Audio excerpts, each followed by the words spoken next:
وعليكم السلام ورحمة الله وبركاته.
الحمد لله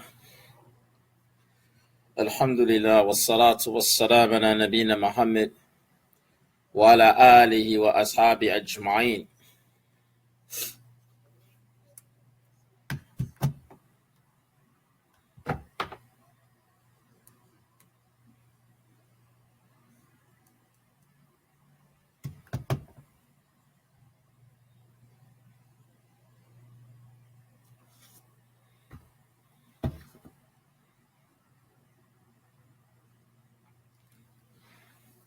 Inshallah, today, inshallah, we start another session from the book Learning Arabic Language of the Quran. And then we were going over this book. On the side of the book, we're using Arabic Made Easy by Abul Hashim. Both of the mashaykhs, or both of the scholars, are both from India. The scholar of this particular book, the sheikh of this particular book, who graduated from one of the universities in Riyadh, Islamic universities in Riyadh. He is the professor of Arabic and the dean at English and Foreign Language Institutes in Hyderabad, India. Right, so I mentioned from last week that this book has some shortcomings in it, but the author in the introduction of the book says he really made this book as a curriculum to work with other curriculum, that he found many different curriculums to teach Arabic to non-Arabic speakers. He made this as something that is like a side book or to help or to assist in the Arabic.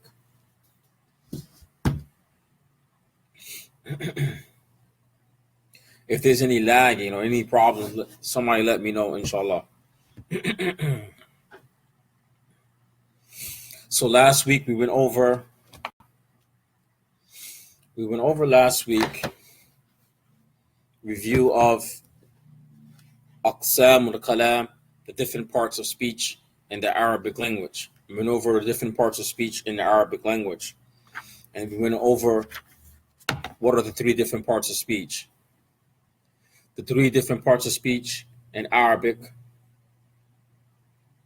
which are a few. Different parts of speech in Arabic, which are few, which is few. The three parts of speech in Arabic, which is al-ism, wal-fi'lu, wal-harf, which is an ism. I describe what is an ism in Arabic language. What is a al-fi'lu? What is a verb in Arabic language? And what is al-harf, a particle in Arabic language? I want to describe what is an ism in the Arabic language. I described that some people translate ism to be noun, but ism is not a noun. Ism is a noun, but it's not only a noun. It is an adjective, an adverb, and some integers. So al-ism in Arabic, we could say it is a noun, adverb, adjective, right? We could say that it's these things. And last week I described about what is the adjective. According to the lessons, how they follow in this book, we stopped at chapter 2, which is doing al-adad, which is doing numbers. And it talks about al-mufrad, al-muthanna, wal-jam'u. It talks about the singular, the dual, and the plural. And I said before we introduce all these things, what is a plural? What is a dual? What is a singular? He doesn't talk about what is a masculine and feminine word in Arabic. He doesn't talk about the adjective. He get into numbers, but he doesn't talk about none of these things. And they have a lot of words that are feminine and masculine. And I had mentioned in the book that the Sheikh, he falls short in some of the chapters of mentioning certain things. Like, for example, in this chapter, which is the second chapter, he talks about things that are considered to majroor and mansoob. Things that are majroor and things that are mansoob. And I find you look in the book, he doesn't explain what is majroor, what is mansoob. He calls it here accusative case, right? Accusative in the genitive case. He doesn't explain what that is. So before I get into this chapter, it doesn't benefit me get into the chapter and the students don't know what is majroor, mansoob, majroor, mansoob, and marfu'. It doesn't benefit me reading this chapter, which is the second chapter, and he's talking about all these things, and the student's going to get lost. So we're going over ism here in this particular book, Arabic Made Easy. And we went over the last chapter, the last section that we went over in the book, which I didn't bookmark, but was dealing with gender and adjective, the adjectives and gender, which is lesson 2 and lesson 3. Whoever doesn't have the book or doesn't know the page of the book, if you look on the website at madrasatulula or madrasatulula.com or madrasatulula page on Facebook, I have listed and linked where you can download the book's PDF. If you look at the page on Facebook, I have a link to the website where you could download these 2 books that we're using along with other resources. Also, if you look in the link or in the comment section of the other videos on the Facebook page from Madrasatul Ula, from the other previous lessons, somewhere in the comment or in the title of the video, I have linked the website to download these particular books that we're using in the class. So I have described about the lessons on here that I'm not going to do a lot of reviewing, but a certain reviewing, because this lesson, some of the lessons on the videos, they're going to come in a certain order, and it's not going to be everybody who's consistent or who come to the class or listen to the video. It might not be consistent. For example, I might give a class right now, and those who were here last week are not here. So whoever missed can always go back to the videos. Basically, whoever is missed or was not understood, you can always go back to the video, or you can ask me,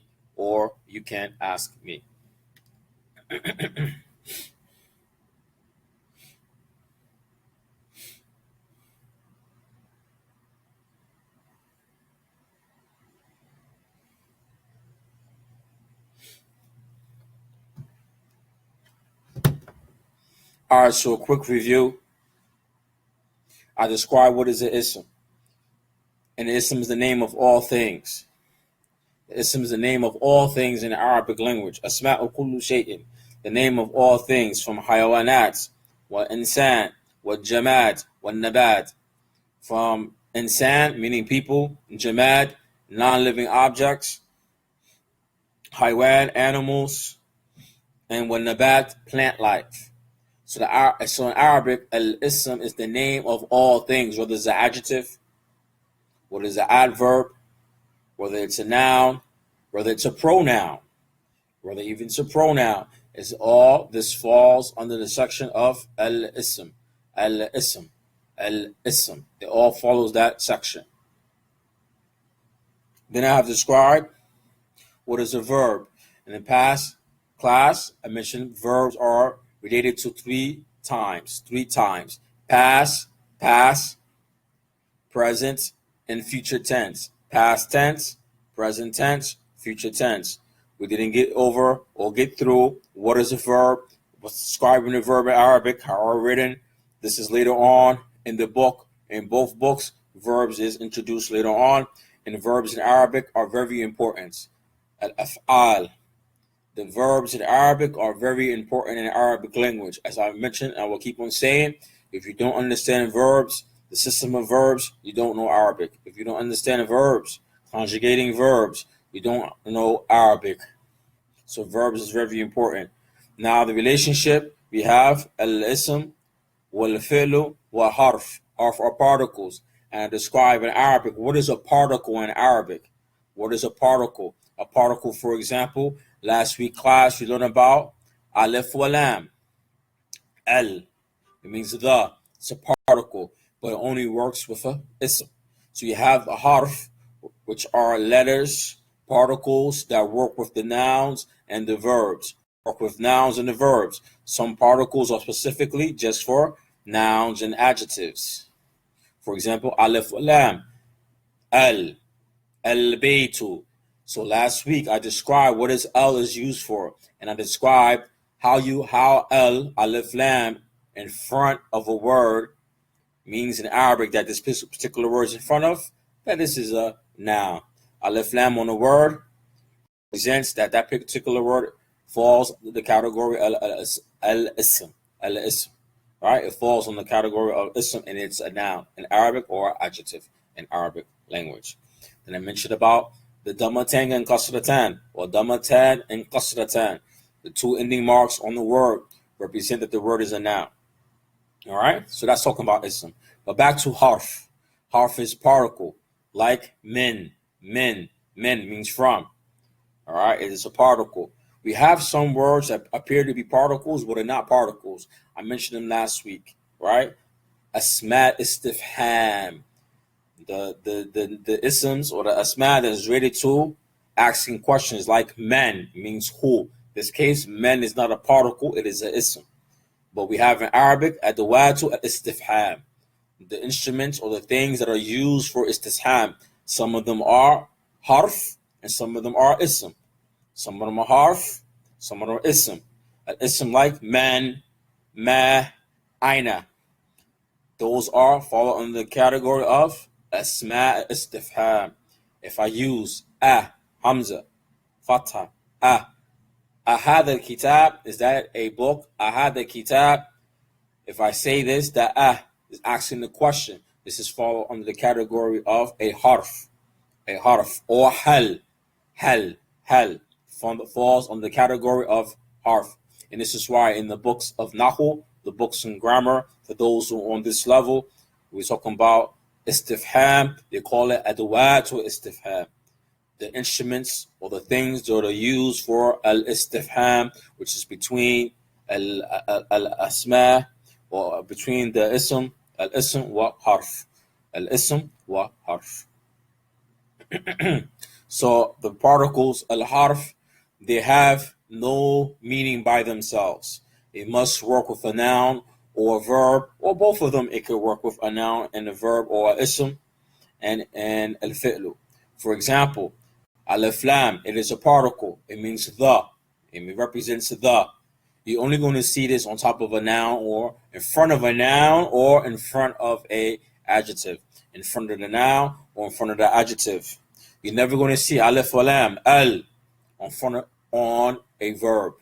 For example, a particular verb, fa'ala, which means past tense for he did. Fa'ala, there's no tanween, and there's no alif lam on the verb, because tanween, damatan, kasratan, fatatan, and alif lam, it represents that the word is al-ism. So the verbs don't work with these particles. What particles do the verbs work with? The verbs work with. They work with like lam, la, la yaf'al dhalik, or la taf'al dhalik, lam ara, lam arahu, right? Ma, limada, or ma, right? This is a verb. This verb, ma, works with a verb, and it also works with other things. Ma has many usages in Arabic language. So we have certain particles that work with al-ism, that works with al-ism, right? And these are some of them that I can think of on top of my head, right? So particles are very important in Arabic. We use them. They have no meaning by themselves. For example, ma and nafi, the ma negating something, right? It works with a verb, right? If I have it by itself, it's not a verb. It is not with a verb by itself. This ma doesn't have no meaning, except for if I'm using it for something else, like ma istifham. I'm using it, for example, in the case of asking a question. So the word ma has many meanings, and we're going to learn later on in Arabic that some words like ma, wa means and in Arabic, it has multiple uses of meaning, right? So that's later on, and that's for advanced people. That's not for people who's beginning learning Arabic grammar. But the particles at harf in Arabic, they are there. Like na'am. Na'am means yes. This is a particle in Arabic. If I say na'am, you understand this means yes, but na'am what? Yes about what? Something needs to be asked. It needs to be used in the sentence, right? It has to be used in the sentence for it to meaning, right? If I use the word, for example, min means from. Min. From where? It needs something else. You need to work with it with al-ism or with a verb. من هذا الرجل يجلس في مسجد. من هذا الرجل يجلس في المسجد. Who is that man who sits inside the masjid, for example, right? So you see how particles are using with nouns and verbs or ism wa af'al wa asma wa af'al in this particular case. So particles are used in Arabic. I had mentioned from last week, and so we're going to get into the lesson right now. And I had mentioned last week some of the signs of the ism will be in Marifa and Nakira. I mentioned these things about the ism. And it's to anybody who doesn't know or missed the class, I tell them go back to the last video. Go back to the last video, the last class, which you will not get the benefit. If you missed that class, you will not get the benefit because I'm not going to repeat a lot of things because it will make the lesson drawn out and too long. Now, for those people who was from last week, I gave you something to think about. I said al-ism wa fi'lu wa harf. These three things. Al-ism, al-fi'lu wa al-harf. These are the three parts of speech. I said the three parts of speech in Arabic are like jim, the letter in Arabic, jim, ha, kha. Jim, ha, kha. So what's the difference between the three letters? And somebody wrote the nuqtar, the dots. Jim, the dot is on the bottom. The nuqtar is on the bottom. Ha has no dot. Kha has the dot on the top. So the letters are shaped the same. They are written the same. They are shaped the same. And the difference between them is the dot. One word, the dot is on the bottom. One letter, the dot is on the bottom. One letter has no dots.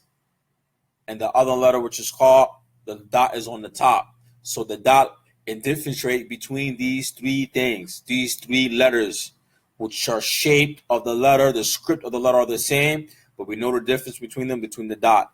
This is how al-ism wa fi'lu wa harf, that we look at it in the Arabic language. Al-ism wa fi'lu wa harf in Arabic grammar allows me to break down words in Arabic, in sentences. It allows me to break it down. If I look at a sentence, I can see this word is a ism, this word is a harf, this word is a fi'lu. So al-ism wa fi'lu wa harf, it lets me know where a word falls in Arabic grammar, where the word falls in Arabic grammar. And this is something very important later on in Arabic language when we start learning how to analyze and break down sentences grammatically. Now to the lesson, the last lesson that we did. It's very important that we reflect on the last lesson, because later on, the chapter which I mentioned in chapter 2 in this book is talking about al-mufrad المثنى والجمع. مفرد, the singular word, المثنى, the dual, والجمع, and the plural. And we can't talk about that unless we talk about what is a masculine and feminine word. So last weekend, I let you know that every noun and adjective is either going to be masculine or feminine. But it's more important not the adjective, if it's masculine or feminine, what is the noun itself, if it's masculine or feminine. In Arabic language, a word is either masculine or feminine. A word is either masculine or feminine. There's no word, there's no noun and grammar that is neutral. There's no noun in Arabic or word that is neutral. There's no word and noun, a noun that is neutral gender. We don't have this in Arabic. Either the word is going to be masculine or feminine. Masculine or feminine. Any word, kitab, the word kitab, al-kitabu, the book. This word is masculine. The plural, khutub, it is feminine. Every word in Arabic, every noun in Arabic, either is masculine or feminine. It is masculine or feminine. There is no neutral gender in the Arabic language. There's some words or some nouns in Arabic that could be masculine or feminine. We have that because somebody asked me, the last class we have, they asked me about the word souk, which is feminine. We will get into that lesson right now. I'll review that lesson. And he asked me, was it masculine or feminine? And I understood it to be feminine. And I looked it up in the Arabic dictionary, and it shows the word could be masculine or feminine. But there's no word in Arabic grammar that is neutral. No noun that is neutral. There's no noun that is neutral. Because in Arabic, when we come to conjugating the verb related to a noun, when it's related to using pronouns and demonstrative, in Arabic, demonstrative are either masculine or feminine. When you conjugate the verb, it's related to the person you're addressing, whether it's be a male or female, or the thing that you're talking about in Arabic, the noun you're talking about, or you're using the verb with, is going to be masculine and feminine. So that verb has to contribute towards that. For example, Muhammad daraba, or Muhammad kharaja. Muhammad, he left. If I use a female now, Khadija, I'm not going to say Khadija kharaja. I got to change this verb into a gender that fits the female. Khadija kharajat. So me talking about masculine and feminine is very important for the Arabic speaker and the Arabic learner. It's very important. In the English language, we do have, but a word in English, they're going to be neutral. It's not masculine or feminine. But there's some cases in the English language that the word use a gender. For example, I believe girls or babies, infants, small children, I think they use the male gender when they talk about it. Some type of things or specific things, like the story of Moby Dick, I think when they're talking about the male, the whale, they're using the masculine form. I'm just trying to think things in the English grammar, which I haven't studied in many years, but I remember some of these things in the English language, but they're rare cases. But in the Arabic language, either the word or noun is going to be masculine or feminine. And that's very important when it comes to the adjective. And that's very important when it comes to the plural or the dual or the plural of a word. And it's very important about the noun being masculine and feminine when it comes to conjugating verbs. Conjugating verbs. Huh? It's very important when it comes to conjugating verbs, conjugating related to the noun. Or the thing that you're addressing, whether the thing is feminine or masculine, is very important. That the noun is masculine or feminine, so you know how to conjugate the verb properly, especially when it comes now to the adjective. The adjective and the noun must agree with each other. And now we're going to get into the lesson today about the adjective and the noun. The adjective must agree with the noun in this gender, being masculine or feminine. Numbers, meaning singular, dual, or plural, like this. So, on Arabic Made Easy, the second lesson in the book, this is a review from last week, but it's very important that we go over this lesson again before we enter into the new lesson, because everything is just related. Every lesson that I mentioned is related to the new lesson. if you don't understand the old previous lesson or weaken it or need further understanding, it's gonna damper you understanding the new lessons coming on. And this is how Arabic learning is. You must be consistent. And I mentioned in the video on this page about how to review and why reviewing is very important and how to review. So ismu sifat, the noun rated to the adjective. The adjective that is in the category of al-ism. So in ism, we have the category ism being a noun, adjective, adverb, and some integers. That is an ism. So noun, meaning nouns and pronouns. Right? Nouns and pronouns and demonstratives. We're going to talk about that later on, but that's not for the beginner student. So the ism now is talking about the noun and the adjective. So it's reading. In English, we say good boy, right? The good boy, or the well boy, or the boy, the good boy. So we put in English language, we put the adjective before the noun. In the Arabic language, it is the opposite. In the Arabic language, it is the opposite. We put the adjective after the noun because the noun is more important than the adjective. Let's think about it. The noun is more important than the adjective. Arabic, everything makes sense. The order of things, the rules of things. There's a lot of rules in Arabic grammar, and that's why some people find Arabic hard. But there's a lot of rules to Arabic, but the rules make sense. The rules make sense. The rules make sense. And some rules can be broken, but rules make sense. Like I taught you earlier from last week, last Friday, about in the case of adjective, that the adjective must agree with the noun. So if the noun is nakira or marifa, same thing must be with the adjective. So if you don't understand what is nakira or marifa, you're not going to understand this lesson because I'm not going to repeat these things about the noun. So this is not a lesson. I'm not going to repeat things from last week. So the author is saying in lesson 2 today, we say good boy in English. In Arabic, the ism qualify comes first and the adjective comes next.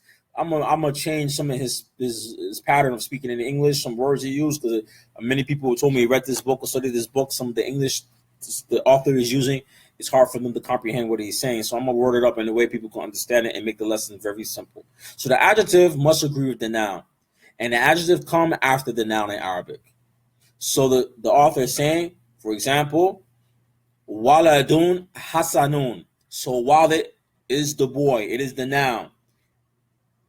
Al-mawsuf, the thing that's describing the noun, hasanun means good or well, good behavior. Waladun hasanun, the boy is good. Next example, rajulun jamilun, a handsome man. Next word, baytun kabirun.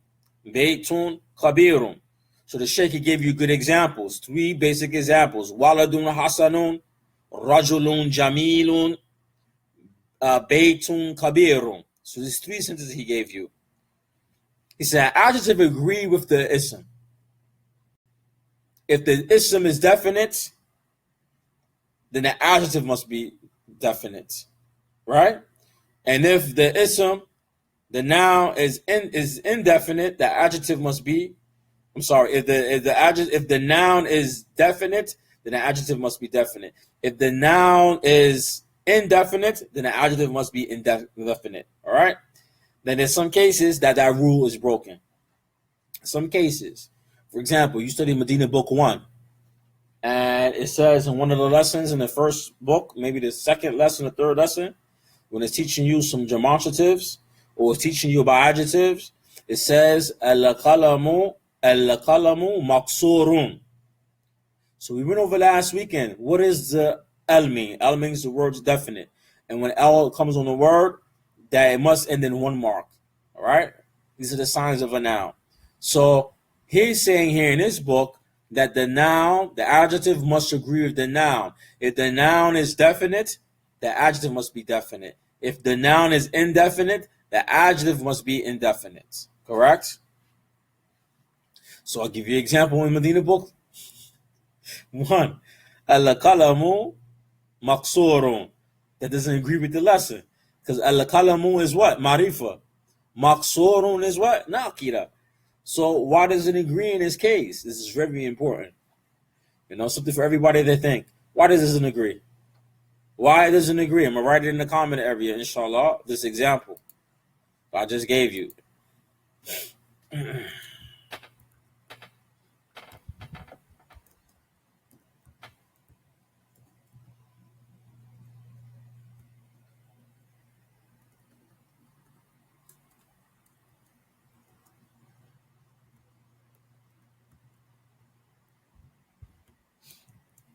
Can't see sometimes the harakah because it's so small, my thing. I'm going to blow this up a little bit. Maybe I can see the script. Okay, there we go. I can't see the vowels in Arabic, so small. I think that's it. If it's not, I change it. It's so small, I can't see. No, that's not it either. It's so small. Let me edit that real quick. I think that's it right there. I think that's, I can't even see, it's so small on my laptop. Let's increase the zoom on the page so I can see what I read.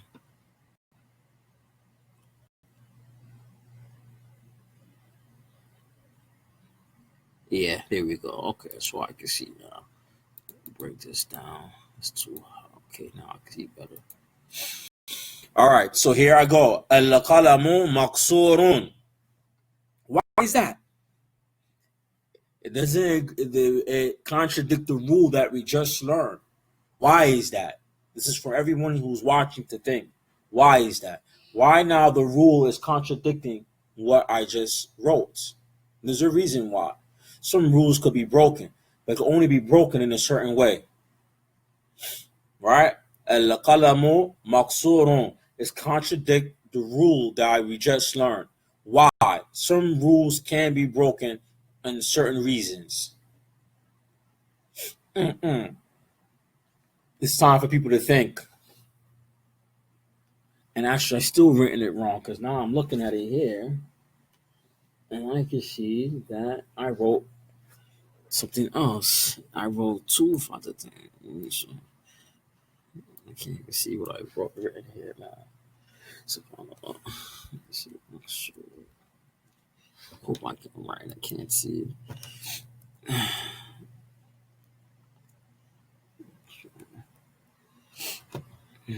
Somebody tell me. We can't go nowhere until somebody says something.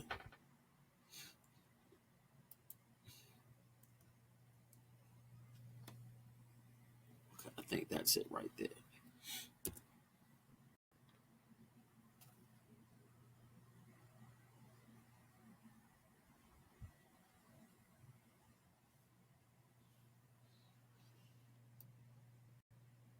Why not? Somebody tell me. The reason why it's written like this, because this is go back to the asl. What is kalam? What is speech in Arabic? What is speech? Let me see. Can I edit it here? Somebody tell me. What is speech in Arabic? What is speech? Very important. What is speech in Arabic?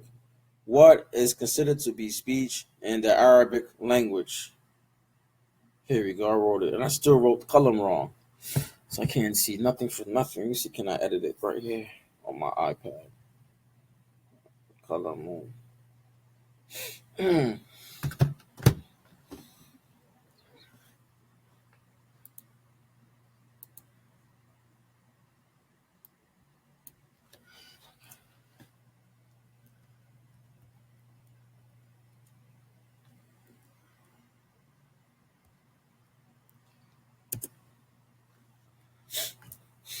What is speech in Arabic grammar? Let's go back.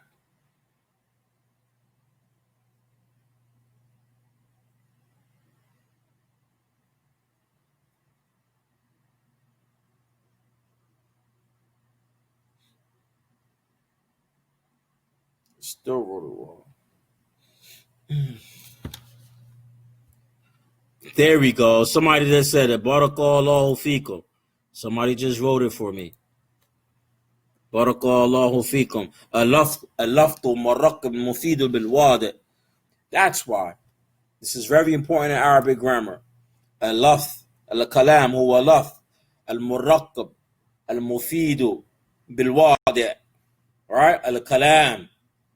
Speech in Arabic is lafz. What is lafz? Lafz means using words, pronouncing words, not writing. Using words with letters from the Arabic alphabet and nuqt being said, spoken, used, using words. That's number one, first condition. Saying words in Arabic, using letters from the Arabic alphabet. Then it must be, it's 4 conditions. That's the first condition. Then it must be what? A muraqqab. Muraqqab means in Arabic grammar, 2 words or more. 2 words or more. Right?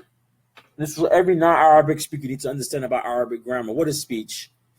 Linguistically, what is kalam? It's speech, writing, nodding. If I shake my head, yes, don't say it. And linguistically, this is speech. In fiqh, this is speech. But in nahu, Arabic grammar, this is not speech. Why? These rules are here to set Arabic grammar so the language cannot be changed and altered. All right? So, it must be love. It must be muraqqib. 2 words or more in Arabic language spoken. Al-mufid means it must make sense. It must make sense. The listener who's listening to the words that are being spoken, or the words that are being spoken, he must be able to comprehend. Bil-wadi, right? Meaning using Arabic how Arabs use it. Meaning it's not Urdu, not English, not French, not Spanish. Using Arabic language as Arab use the Arabic language. Al-Fusha, properly. Correct? So the sentence al-qalamu maqsurun, it is a complete sentence. It is kalam. It's a complete sentence. All right? Because it lets you know, what about the pen? Al-qalamu maqsurun. The pen is broken. Let me know what's going on with the pen. In Arabic grammar, there is no word for is, or a, or an, like an apple, an ear, a hat. There's no word in Arabic grammar for a and is, right? There's no word for a and is. When we translate, that's something else. When you translate, you have to translate in the language that you translate it according to how those people understand the language. For Arabic language, there's no word for is and at. So al-qalamu maqsurun, this is complete sentence in Arabic.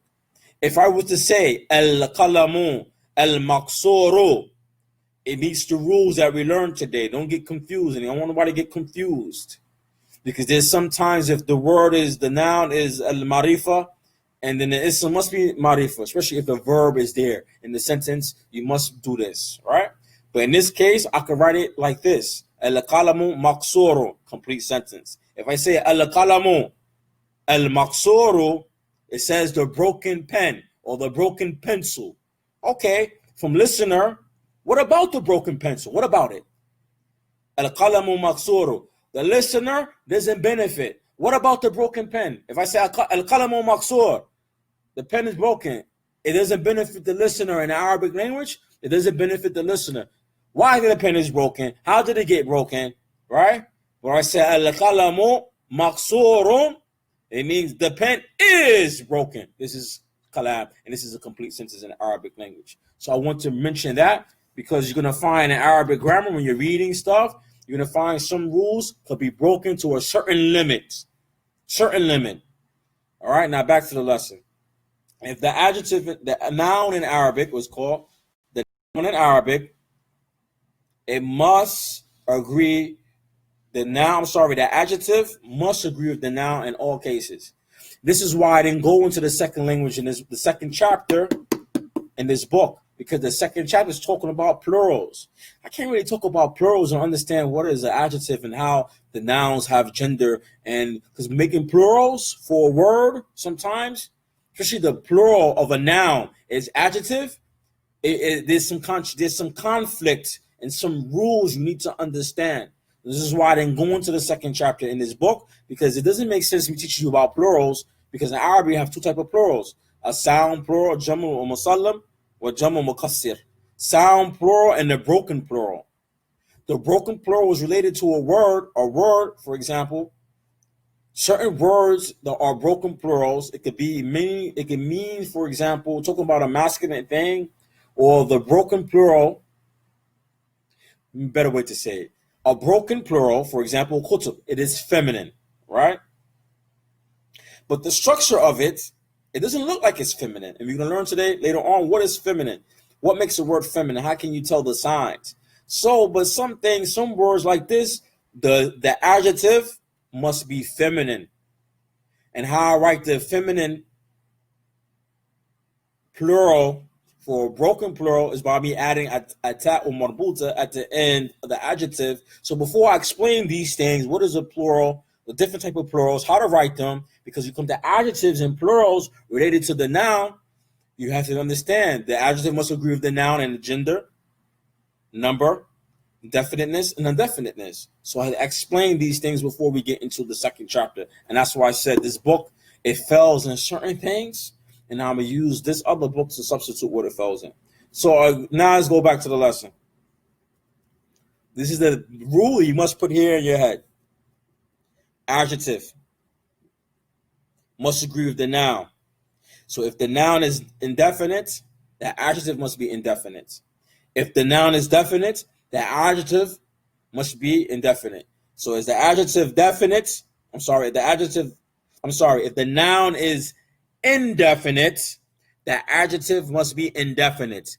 If the noun is definite, the adjective must be definite. I don't want nobody get no confusing, because sometimes I'll be saying stuff so fast, I'll be forgetting what I'll be saying in the middle of my talk.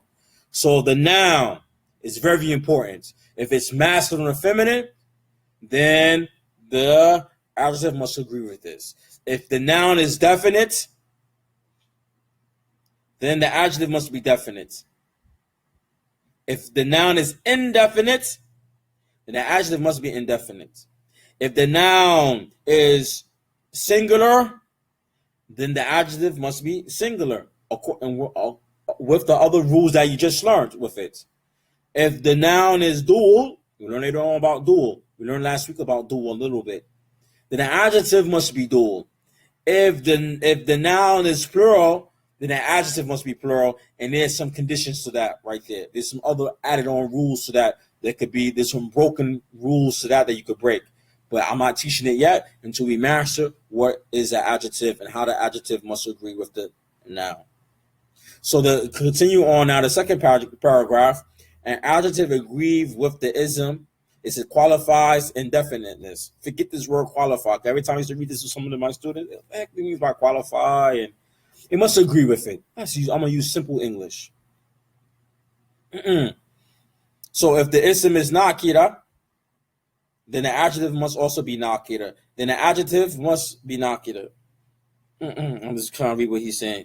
The ism qualifies the nakira, the indefiniteness. And then the adjective must also be nakira. Then the adjective must also be nakira. I don't know, it's like a typo or something. I don't know why he wrote it like that. It must be a typo. Then it says waladun hasanun. Waladun hasanun. So the word wala is the noun. It is what? Indefinite. Hasanun is the adjective. It is what? It's indefinite.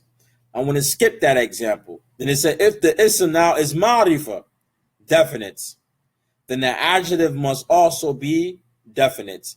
And he gives you example. El waladu, el hasanu. So you see here, the adjective agree with the noun. The adjective agree with the noun, right? So I'm going to skip that. The rest that's understood. I want to skip the rest of this lesson, right? This is how he worded up. People get a little bit confused. I use the English language a little bit. It's going to get a little confusing, but I made it simple. Next, chapter 3 is el-jins. El-jins means gender, right? The word in Nahu, in Arabic grammar, means gender. El-jins mean multiple meanings in Arabic, but here it means gender. Can mean a different type or a various type of a thing. It can mean sex also, right? The sex, the gender. It can mean even some sexual intonation or meaning with the word also. But here in Arabic grammar, it's talking about gender. And jins could be also means type, a type of thing, right? But here it's talking about gender, masculine or feminine, related to al-ism. Related to al-ism, the gender, right? Related to the ism. So I'm reading, and this is a page 13. In Arabic, there are two genders. They are al-mudhakkar, which means masculine, and al-mu'annith, al-mu'annithu, which is feminine. There's no neutral gender in Arabic. I already made that statement. I already said that. There's no neutral. There's no neutral gender in Arabic. Either the noun's going to be masculine or feminine. There's no neutral. The following categories of ism are mu'annith. So he's going to show you some words in this book that are feminine, mu'annith. And the rest are mudhakkar, right? So now he's going to break down in this section right here everything. How do we know a word is feminine in the Arabic language? How do we know that a noun, a word, a noun, it is feminine in the Arabic language? This is very important. Very important for a student of Arabic language. Because I told you later on, when you start studying Arabic language, I want to conjugate a verb using with a noun. I have to conjugate the verb according to the past, present, or the future tense I'm using it, and I have to conjugate it according to the word, the noun that I'm using. So I'm gonna talk about a man, for example. Ar-rajulun jalasa. The man sat. Ar-rajulun jalasa. Jalasa is the past tense verb for he sat down. It's related to the man. Ar-rajulun jalasa fi al-masjidi. Right? The man sat down in the masjid. Now I want to say the woman. Right? Al-mar'atu. Right? This is woman. Or imra'atun. Imra'atun is making it nakira. Jalasat. Jalasat. I'm not saying jalasa. هذا خطأ في النحو. This is a mistake. Jalasat fi al-masjid. The woman, she sat down, past tense, in the masjid. Right? Making the past tense. Right? The woman, she sat in the masjid. Right? Jalasat. So, why use this? I'm going to use another word. Kutub. It's the plural for kitab.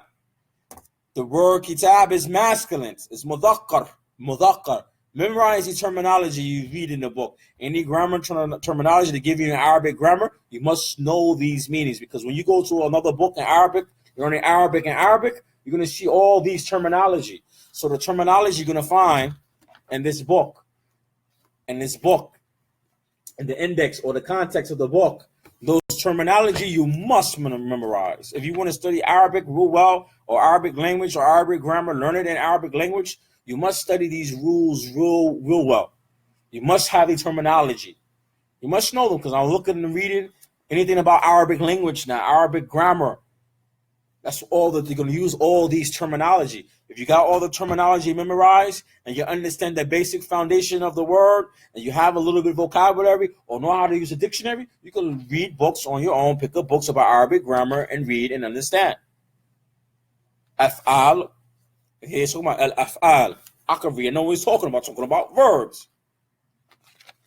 Must memorize the terms you get in this book. Mudhakkar, mu'annith, jam'u, sifat, ism, al-asma, nakira, marifa, tanween. These are very important rules and terminology for the Arabic grammar. If I look in the index, it's all these, the index of the book in Arabic, all these rules I'm going to see here in this book, I'm going to see it here. So once I understand it, these terminology, what they mean, don't forget them. Don't forget the terminology. You're going to need them when you study Arabic and Arabic. All right? So, okay.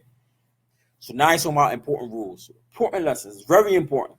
What is feminine gender? Now, if I'm an English speaker, I must know this. Because, if I speak Spanish, for example, in Spanish, the words are either the same thing, masculine or feminine. Loco, loca. The guy who's crazy and the woman who's crazy. So in Spanish, we have masculine and feminine words. But in English language, you don't. So sometimes when an English speaker, he start learning Arabic and seeing that there's masculine and feminine words, and it's very important, and he lacks on it because in English language, we're not using this to conjugate and talk to people. For example, I say in English to a woman, hey, you over there, how are you doing? You. Arabic, I can't use the word. It's not like a you. There's a you for man and you for woman. Anta li rajul, anti li imra. Anta is for the man, anti is for the woman. So anta, I'm talking to a man, anti talking to a woman. And it's singular. Right? So Arabic language, masculine and feminine idea and concepts, you must understand this is very important in the Arabic language. So this lesson right here is very important, and that's why I'm repeating it from last week. It's very important because you're going to get stuck. If you don't understand this, you're going to get stuck.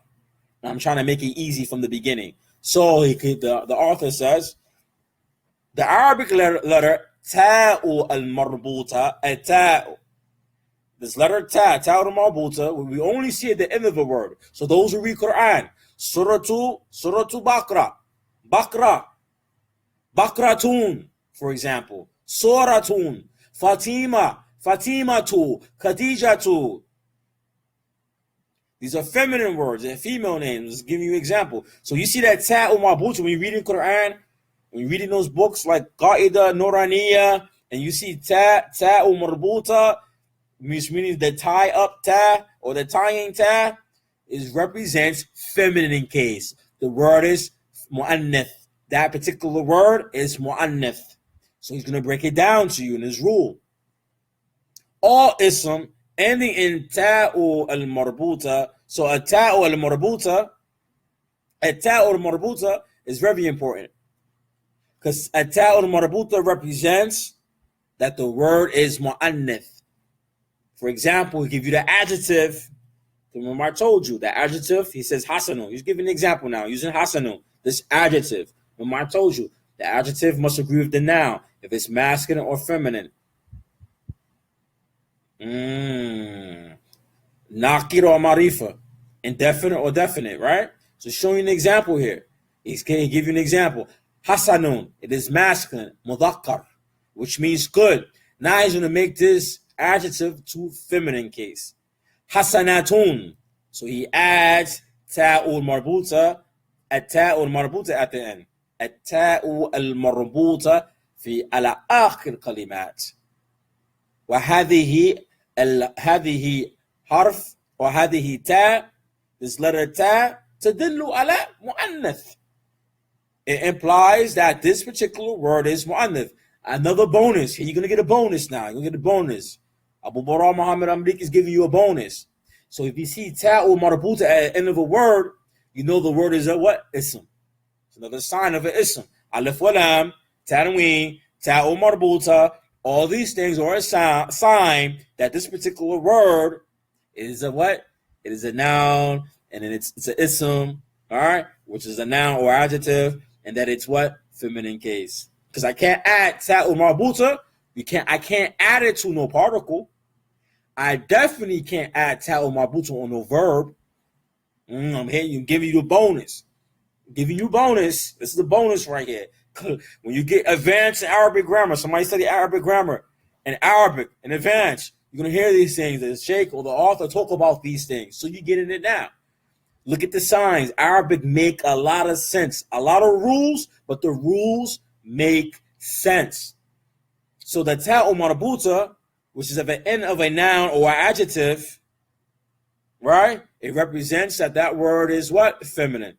So the author says hasanun, which means it is masculine adjective. For example, waladun hasanun. Now I say hasanatun, bintun hasanatun. The girl is pretty or good. Or say, Arabic, we won't say that. We really say bintu jamilatun. Right?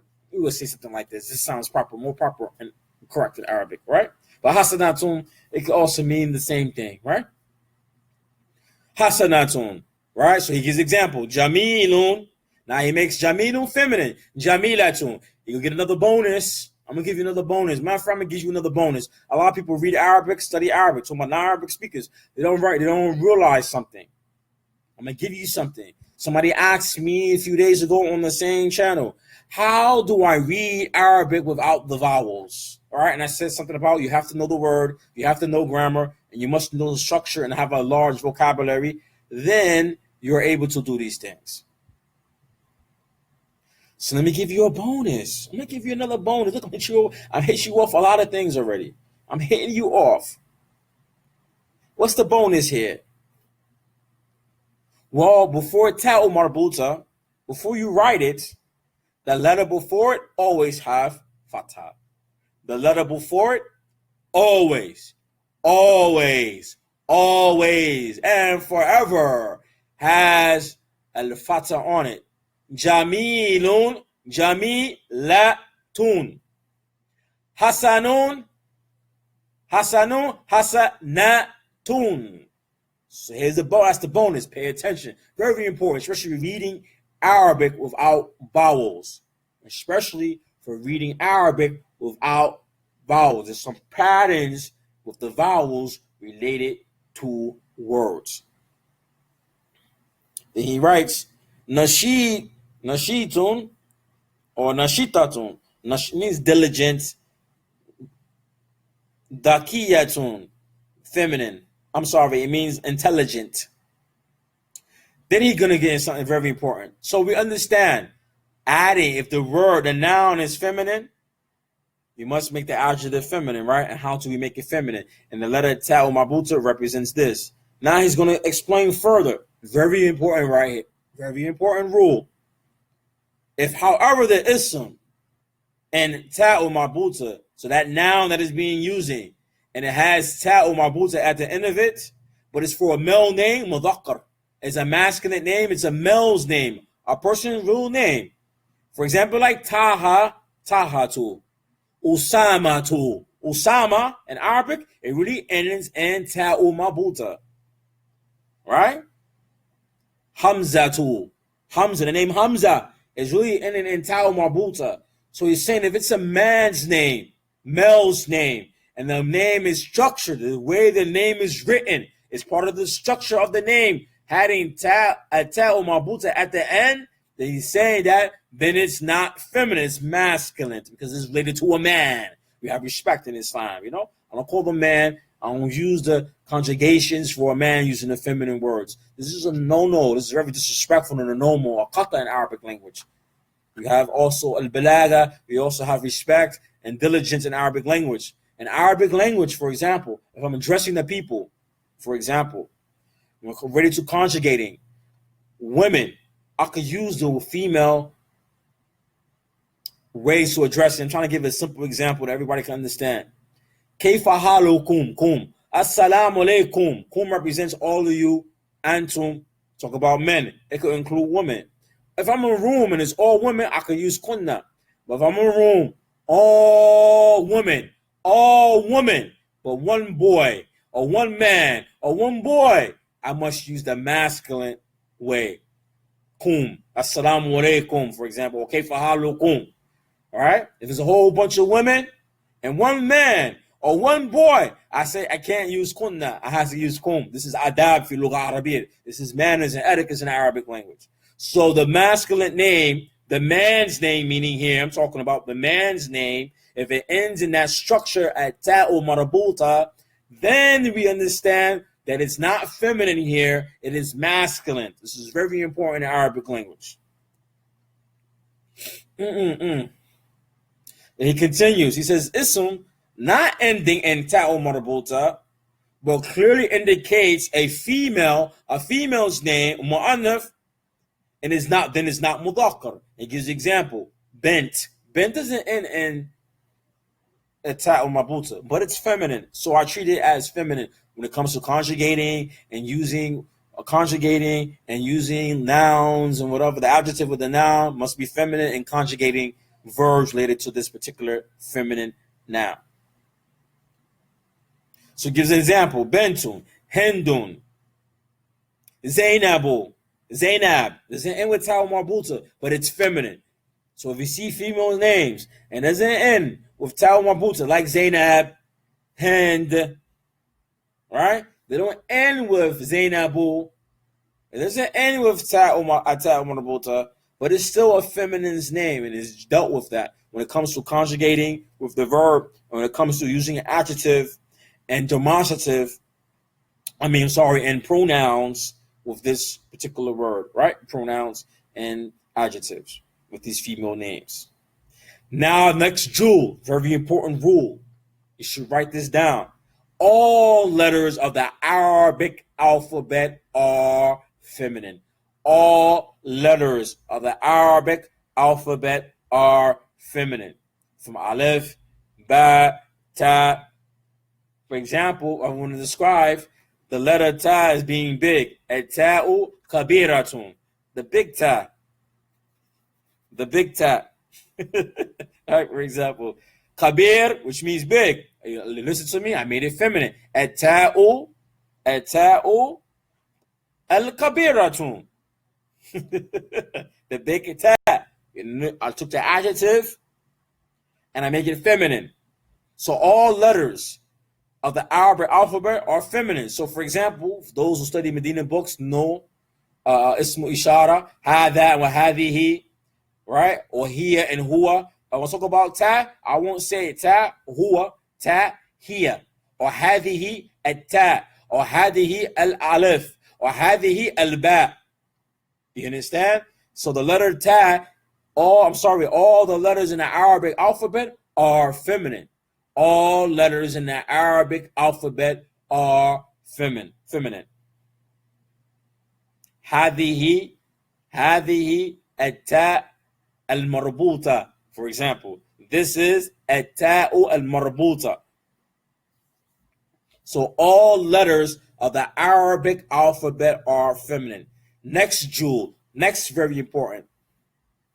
All parts of the body that are in pair, dual, two, in pair. Zawj, that's the correct word. Pair, zawj, hand, eyes, ayn, yad, udhun, rijl, khadam. These things are in pair. Two eyes is a pair. Udhun, two ears is a pair. Hands, two hands is a pair. Your elbows, your arms, your legs, your feet, they're in pair. So all body parts that are paired with two, they are feminine. I'm not going to say hada yad, hadihi yad. This is a hand. وهي يد. وهذه يد فوق طويلة. Alright, هذه يد, the hand on top of the table. Right? He said all letters of the Arabic alphabet are feminine. All parts of the body which are in pair are mu'annith, feminine. Ayn, aynun, udhunun, yaddun, rijlun. All of them are mu'annith. Then he says the next jewel, next important thing. The names of towns, cities, countries are feminine. Mecca. Mecca. Mecca, here, Medina. Mecca, it's a city. Mecca, here Medina. Fi balad. It's a city in the country. So Mecca, New York, Los Angeles, all the names of towns, cities, and countries are feminine. Some scholars or some people say there's an exception for 2 or 3 countries. Pakistan, I think, is one. I think one of the countries in Khalij, but usually they treat them all as feminine. But there's a difference of opinion. In Arabic language, we have difference of opinion. But all cities, towns, countries are feminine. Here a Mecca. Here Mecca. It's Mecca, for example. Mecca is a city. Madinatun, the city of Medina. But Medina literally means also city. Alright? So in Arabic language, the word for city is Medina. So if the country It doesn't have ta'u marbuta on the noun, but it's still used as being feminine, like Mecca, Saudi, Almania, البريطانيا, أمريكا, اليابان, الصين في آسيا, والهند, India, وباكستان, وأوروبا, كل هذه البلد. All of these are countries. هذه. I'm using the feminine even. اسم إشارة, I'm using the things that are feminine. Right? هذه. Right? Because the words of these countries are feminine.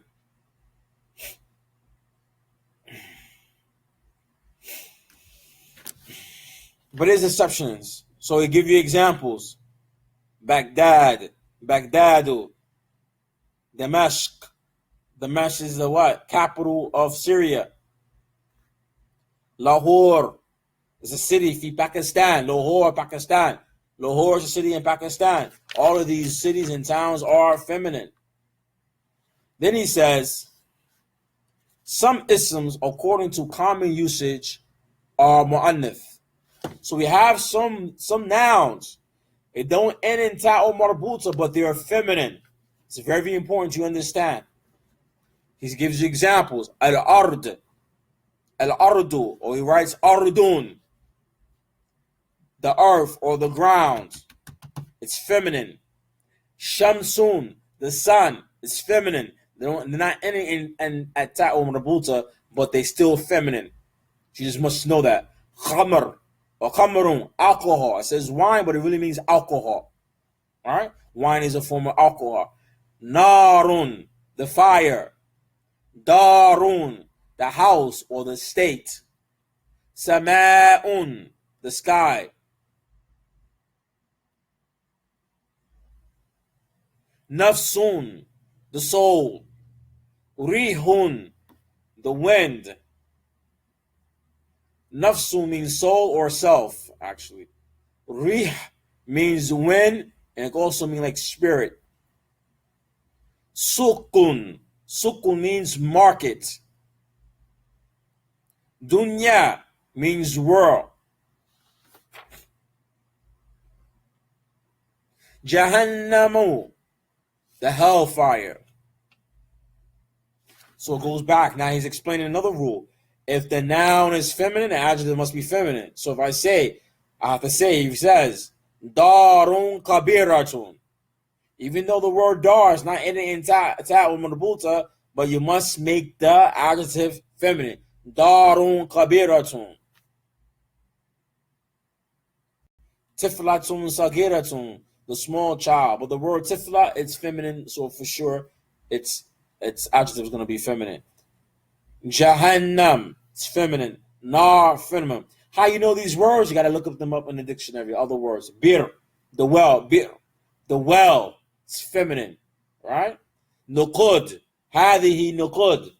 Nuqud, money. Hadihi and nuqud. The word nuqud is feminine, but there's an end in ta'u marbuta. So there's a lot of words like this in Arabic. You just got to know them, look them up in the dictionary, or see that how they conjugated the verb with it, some of the nouns they're using with like the adjectives or the pronouns or the demonstratives that they're using with it, ism ishara, that they're using with this particular noun. Those are also the sign that the word is feminine. For example, if the word is an end in ta'u marbuta, but they're using, for example, hiya or hadihi along with it, then we know that then in the word it's feminine. All right, hadihi nukut. This is money. Tafaddal, ya Walid. Tafaddal. All right? I don't want to stop here because we did this last week. And I'm only repeating this particular lesson because it's very important when we get to now the plural of things, the numbers of things. Talk about number sense. Mafrad, fard, or mafrad, al-muthanna, al-mafrad, al-muthanna, wal-jam'u, for example. Al-mafrad, wal-muthanna, wal-jam'u. It's very important now because now I'm talking about plurals. There's some broken plurals that don't appear to be feminine. They have no ta'u marbuta, but they're feminine. We have something like we call broken plurals are considered to be feminine. So the adjective with it must be feminine, but not feminine in the plural form. That's what you're going to learn later on. Not now. That's why I'm not getting into the plurals in chapter 2 in this book, because it's going to mention many things. And if you don't understand why I just taught you today, it doesn't even make sense going to this second lesson in the book. And I said that's only one of the faults I found, or the cons that I found in this particular book. So lesson 4. Lesson 4 is very important. We're going to get into a little bit of it. Halatu al-irab. It's talking about al-idafa. Idafa means possessive case in Arabic. What is possessive case in Arabic? Ownership. Kitabullahi. We hear it in the Quran. Rasulullahi. We hear it in the Hadith. Naqatullahi. Huh? Kitabul Masjid. Or Miftahul Masjid. The key of the masjid. Huh? Rasulullahi. Nabiyullah. The Prophet of Allah. Huh? Baytullah. Baytullahi. The house of Allah. We hear this. Rasulullahi. Kitabullahi. Talk about the Quran. These are possessive case. Why the second part of the word is kasra? Kitabullahi. Why the first word has dhamma? You understand? So this is very important. Al-idafa, possessive case. Now, I'm not going to enter the whole chapter because of the time, but I'm going to introduce the beginner of it. Because now it's talking about what is marfu, what is majrur, what is mansub. This is very important. Because in the second chapter of this book,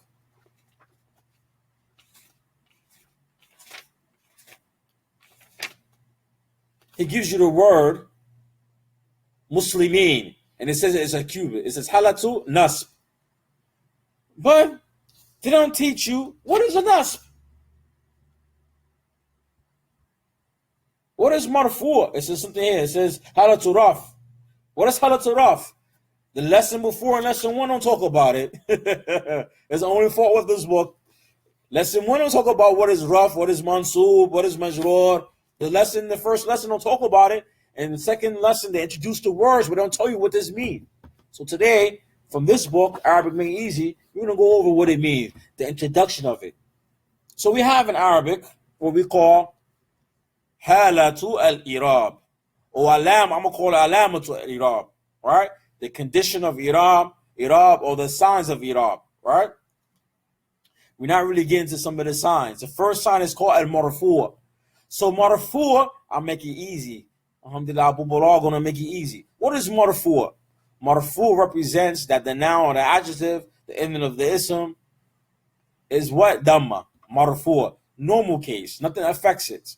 It is normal. We have in grammar, for example, if I say kitabullahi, why the first word is ending in dhamma and why the second word is ending in kasra? The ending vowels is very important in Arabic grammar and Arabic language. The ending vowels represents grammar.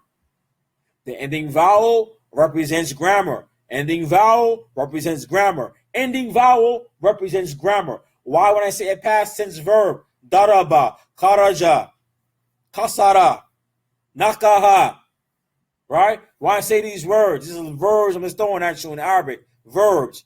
All of them end in what? Kharaja, dahaba, kasara, nakaha, jama'a,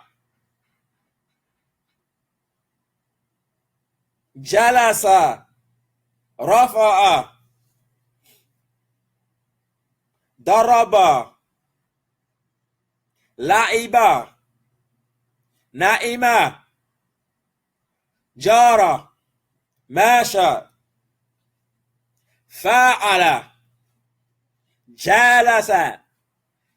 You notice all these words are verbs in past tense, but they all end in fatha, for example. So all these things, even with verbs, is very important. Related to nouns and adjectives and certain things is very important. Related to harf particles, it's not too important. In some cases it is. All right? So it's very important now. What is marfu'? If I say rajulun or ar-rajulu, it is marfu'. It's a normal case. All right. Then we learn al-mansub. So marfu' means that the word is ending in dhamma or dhammatan. Allahu, Muhammadun, ar-rajulu, rajulun, imra'atun, al-mar'atu, khadijatu, bintun, kitabun, kursiyun, nadaratun, qub'atun, thawbun, masjidun, babun, shabakun. All these words are ending in dhamma or dhammatan, one or two. This is the case of marfu' and the normal case. I'm going to show you what this means. When I first learned this in Arabic, I didn't know what this means. I don't know what this means. I was like, what? Normal case, accusative case. When I first learned this and I learned Arabic, I said, I don't even know what this is in English. We use accusative case and stuff. I didn't even know this. All of us, we studied, I'll be very honest. I didn't know nothing about English grammar until I started learning Arabic. I was forced to look, what is this accusative and this stuff mean in English? I don't know this stuff. Because in America, in school, the way we learn English in school is garbage. No, how we learn English in the grade school, high school is garbage. You go to college, then you have to start learning English. You go to Britain and UK and Canada, Britain, you go to Canada, you go to other places in English-speaking countries in Europe, or like Australia. Some of them have a better system in teaching English language. They learn grammar, you know? In America, we don't learn English grammar in the grade school.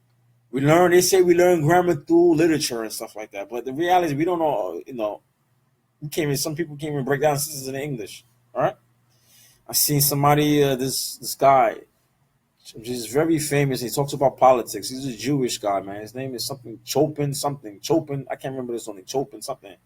Nelson Chopin, I can't try to think of his name, but he's like a very intellectual guy. He's a Jewish guy, talk about American politics, it's corruption, but he's a linguistics. That's his doctorate degree. Even though he talk about politics, he's a linguistics in English, right?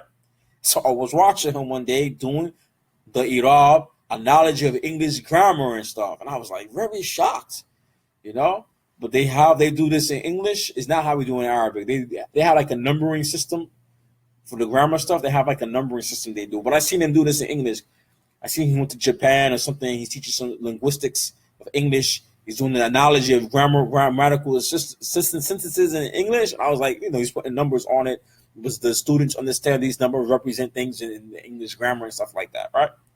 So I'm like, man, in America, we don't even know this in English, many of us. But in Arabic language, every student of knowledge have to know this. Every student of knowledge have to know Arabic language. And even if you're not a student of knowledge in Arabic language, if you're like a journalist in Arabic, a scientist, you must know, lawyer, things like this, you must know the Arabic language and grammar in and out. It's very important. For the student of knowledge, it's definitely important. Related to Quran, it's definitely important. Related to Hadith, the stuff is very important. Because if you don't understand the sentence grammatically correctly, you will misinterpret the sentence's whole self. You will misinterpret the ayat. You can even be an Arab and don't understand Arabic grammar. You can misinterpret certain things without knowing the language or al-i'rab of the sentence, right? So this is part of al-i'rab. It's very important. This lesson right here is very important. I'm not going to introduce the whole lesson, but I'm going to, what is al-idafa? But he introduced halat i'rab or alamat i'rab in the introduction and teaching about al-idafa, because this is the first lesson in the book where you're going to see using kasra and dhamma, kasra and fatha at the end of a noun or end of a word in general. So he mentioned al-marfu'. I gave you examples. Kitabun, marfu', ending in dhamma. One or two dhammas. Allahu, it's marfu'. Then he says mansub.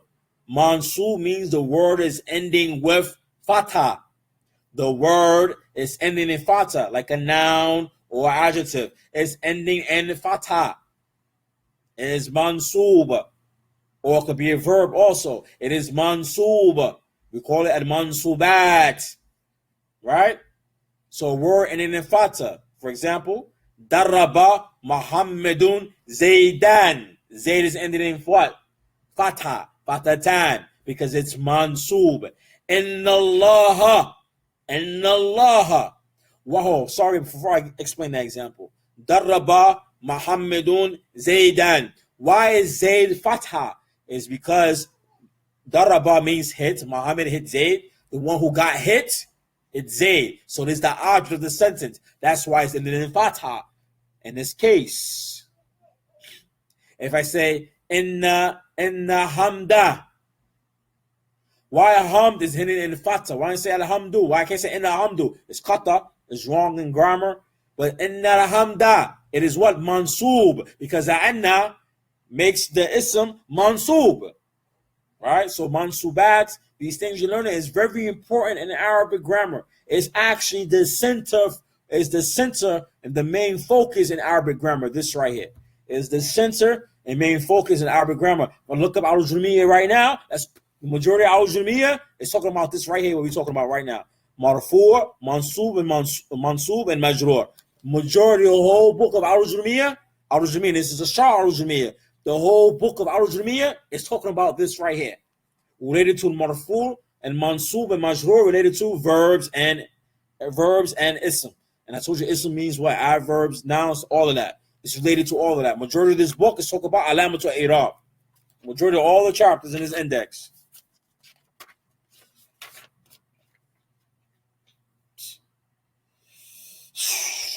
Jism, that's part of this also.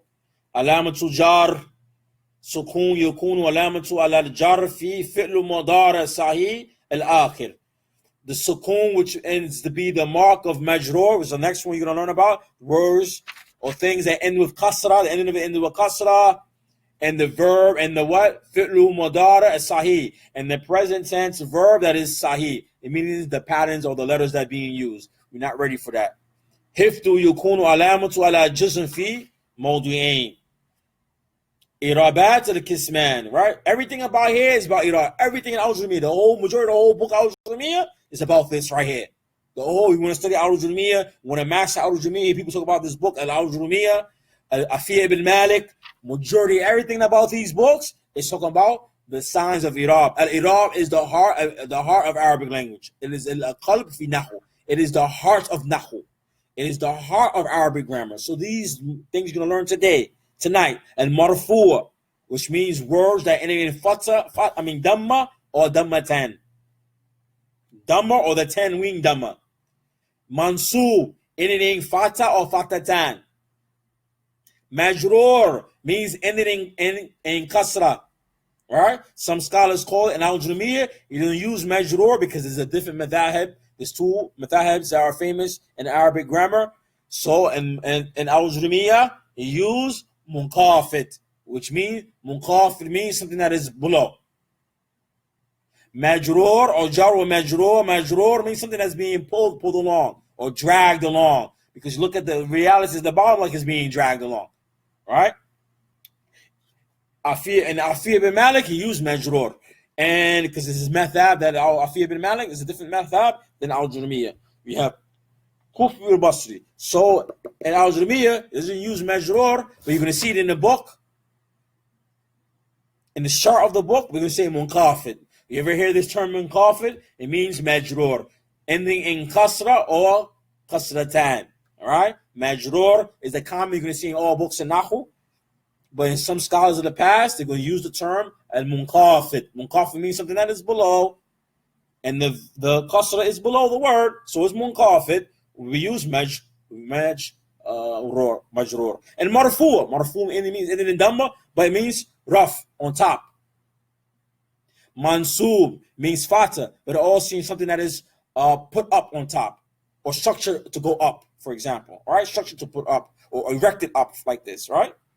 So these signs are very important. Marfu', rough, or marfu'. Nasb wa mansub. Nasb wa mansub. Jar wa majrur. Terms very important. So he says, we're going to end with this part, this section. So they got them names. So marfu is the normative case. Mansub is the accusative case. Majrur is the genitive case, right? So going back to learning the language of Arabic, the language of the Quran, learning the Arabic language of the Quran. So the second chapter, go look at it now, talks about plurals, mufrad, muthanna, jammu, talk about the plurals, singular, and the dual like this. He said, hello to raf. It doesn't say what raf means in ending dhamma. It didn't even say that. Nowhere in the book, between the first and second chapters explaining that. Now you got it from me. And that's where the book failure is at. In this lesson, it doesn't explain this well. All right? He says, accusative case, Muslimin. It's about plurals. All right? Muslimin is an accusative or a majrur. It's accusative and it's the genitive case, right? But we're not ready for that right now, and that's why I'm not dealing with the plurals and the number with the plurals. We have to understand before we deal with plurals. We have to understand what is masculine and feminine words in Arabic. We have to understand about the alamatul i'rab, right? We have to understand a lot of these things before we even jump into that chapter, right? So marfu means raf, something that's ending. The ending word is in dhamma or dhammatan. Mansub means nasb. Words that ending in fata or fatatan. And majrur means jar, something that's ending in kasra or kasratan. Let me give you an example now of majrur. Fi bayti. Fi al bayti. Fi al bayti. In the house. Fi al bayti. In the house. That is majrur. Fi baytin. That is also majrur. Because the word bait is ending in kasra. Fi is a particle, al-harf, that makes the noun or the noun, the ism, whether it is the noun or adjective, it makes it ending in kasra. Kasra or kasratan. Fi al-bayti. Fi baytin. And we already went over last Friday, we went over why words become 1 mark or 2 mark. I'm not going to repeat that lesson. Right? So this, we're going to end at tonight. What are the signs, the cases, alamat or i'rab, relating to being rough is normative. But he needs to put, he doesn't mention it here. He said the ism is marfu', then the vowel, the harakat, and the last letter must be dhamma, with or without tanween. Right? He makes it real simple. Good shake here. He makes it real simple. Kitabun. Al-kitabu. It is marfu', right? Because it's normal. Nothing is making it kasra. Nothing is making it fatah. It is normal. The ending vowel of it is normal. Nothing is changing the ending vowel.